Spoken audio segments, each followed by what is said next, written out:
वार्तांकन रोखठोक बातमी।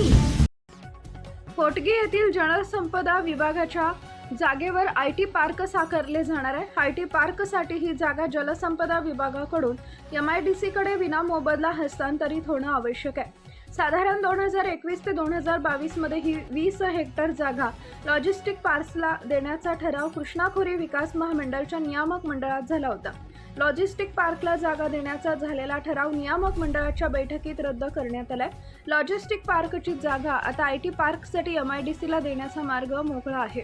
नियामक मंडळाच्या येत्या बैठकीत हा ठराव होण्याची शक्यता आहे। साधारण 2 महिन्यातून एकदा नियामक मंडळाची बैठक होते। पुढील बैठकीत जागा हस्तांतरणाचा ठराव व्हावा यासाठी पालकमंत्री जयकुमार गोरे, कार्तिकेय एस जिल्हाधिकारी हे प्रयत्नशील आहेत। जलसंपदाकडून ही जागा एमआयडीसीला हस्तांतरित झाल्यानंतर या संदर्भातील अधिसूचना प्रसिद्ध केली जाईल।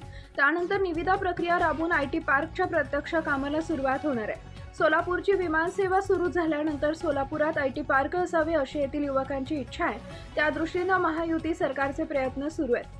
मुख्यमंत्री देवेंद्र फडणवीस यांचा ड्रीम प्रोजेक्ट म्हणून होटगी आयटी पार्ककडे पाहिलं जात आहे। सोलापुरात आयटी पार्क झाल्यानंतर सोलापूर व परिसरातील युवकांना याच ठिकाणी रोजगाराच्या संधी मिळणार आहेत। सोलापूरच्या विकासासाठी आवश्यक असलेल्या प्रकल्पांमध्ये पंढरपूर कॉरिडॉर आणि होटगी येथील आयटी पार्क हे विषय प्रथम प्राधान्याचे आहेत।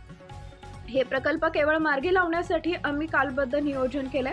कृष्णा खोरेच्या नियामक मंडळाच्या येत्या बैठकीत ही जागा एमआयडीसी कडे हस्तांतरित होईल। त्यानंतर आयटी पार्कच्या पुढील प्रक्रियेला अधिक गती येईल अशी माहिती जिल्हाधिकारी कार्तिकेय एस यांनी दिली आहे। महाराष्ट्रातील महत्त्वाच्या आणि ताज्या बातम्या पाहण्यासाठी आमच्या जय हो न्यूज चॅनलला सबस्क्राइब करा आणि बेल आयकॉन प्रेस करा।